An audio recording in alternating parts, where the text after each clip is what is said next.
Rovio lanzaría al mercado lo que sería una de las franquicias más exitosas de toda la industria de los videojuegos de nombre Angry Birds, un título que plagiaba la jugabilidad de otro, pero siendo este muchísimo más colorido y sobre todo muchísimo más vendible como figura comercial, siendo un fracaso en una primera instancia que posteriormente, meses después del lanzamiento, se convertiría en un fenómeno completamente mundial al cual se le sobreexplotaría a más no poder. Y es que con el éxito de los móviles por aquellos años veríamos el nacimiento de muchas de las franquicias o muchos de los títulos que posteriormente se convertirían en grandes éxitos a nivel mundial. Y en el caso específicamente de Angry Birds tendríamos una desarrolladora detrás, la cual estaría caracterizada más que todo por la desesperación, ya que Rovio nunca fue una empresa caracterizada por ser una empresa moralmente correcta, entonces no les importaba plagiar a quien fuera o lo que fuera con tal de obtener un gran éxito. Así que después de muchos años y una vez obtenido ese gran éxito, finalmente claramente no lo iban a soltar, sacando durante los años de gloria de Angry Birds más de 6 videojuegos diferentes en tan solo 2 años, todos manteniendo la fórmula que tanto los llevó al éxito, pero cada uno contando con temáticas distintas. Como era el fenómeno del momento y a Rovio le gustaba el dinero, pues obviamente había muchísimas marcas interesadas en colaborar con el juego. No, Angry Birds Space. Iba a decir Angry Birds SpaceX. Es el mejor juego, me parece. El de Riot me gustaba, pero no porque una tablet que habíamos comprado tenía el juego preinstalado. Y me acuerdo que cada que me lo pasaba, reiniciaba la tablet por alguna razón. Y pues este juego, creo que porque no tenía internet.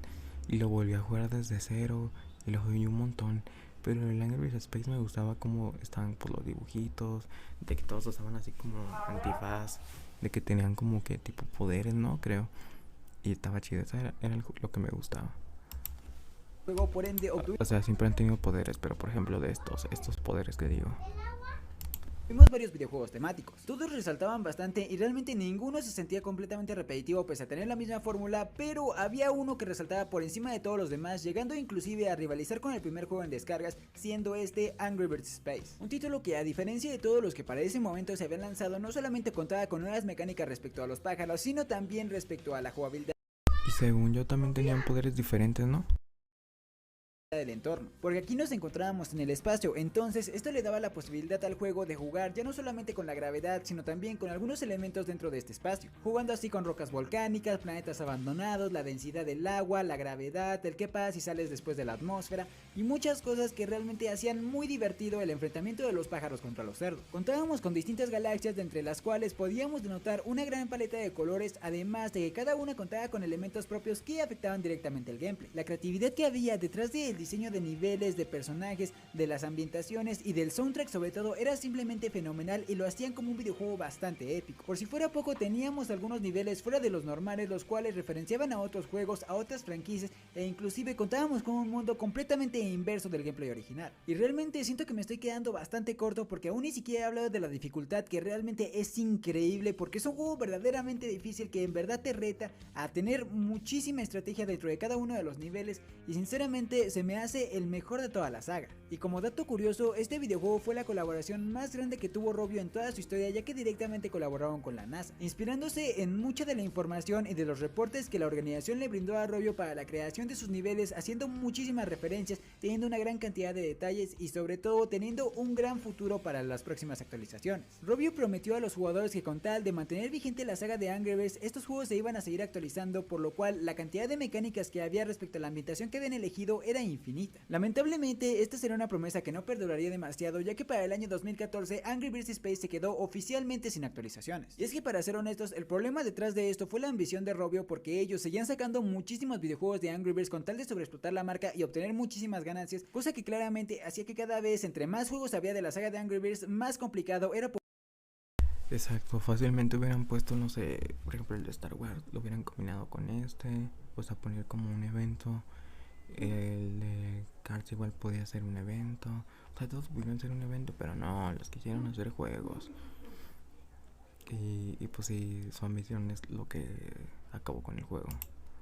Poder darle soporte a cada uno de estos. Lograron en menos de 5 años sobreexplotar la marca a tal punto de que los jugadores estaban simplemente saturados y no querían saber absolutamente nada de Angry Birds, porque encima no mantenían la misma fórmula como en los primeros años, sino que durante los siguientes años ya comenzaban a experimentar cada vez con géneros más distintos que hacían ver que la esencia de Angry Birds se había perdido completamente. Llegando al año 2015 y en un intento por renovar a la franquicia se sacaría una secuela del primer Angry Birds, además de una película oficial. Y si bien ambos fueron grandes éxitos respecto a las ganancias que costó desarrollarlos, prácticamente las malas decisiones de Rovio al seguir desarrollando videojuegos y no mantener la esencia del videojuego original simplemente iban haciendo que cada vez la empresa iba perdiendo más dinero. Así que desde ese año 2015 hasta el año 2018 las ganancias de Rovio simplemente irían en declive debido a que todos los intentos por revivir su franquicia de Angry Birds tanto en Android como en iOS pasaban completamente desapercibidos debido al poco interés de los jugadores. Lamentablemente para el año 2019 se eliminarían todos los videojuegos de la saga de Angry Birds con la esencia original, incluido Space, que pese a que era el videojuego con más jugadores activos hasta ese momento, ya simplemente no tenían manera de renovarlo tanto para las nuevas versiones de Android como de iOS, por lo cual la única alternativa era rehacer el juego desde cero. Pero para YouTube Premium es YouTube sin anuncios y YouTube Music Premium. este punto ¿Quién me paga el YouTube Premium? ¿Quién?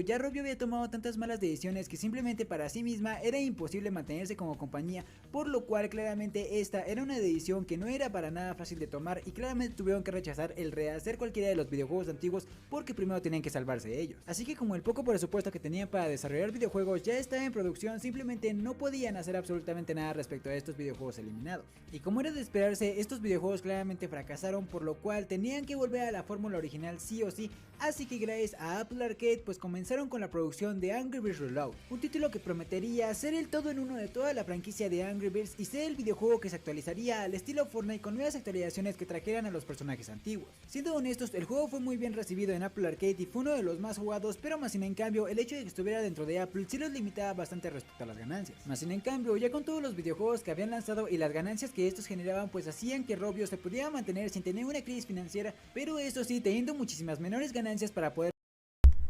Y pues en resumen esta cosa es pues por falta, por ambiciones, ¿no? Entonces pues ya acabamos el video.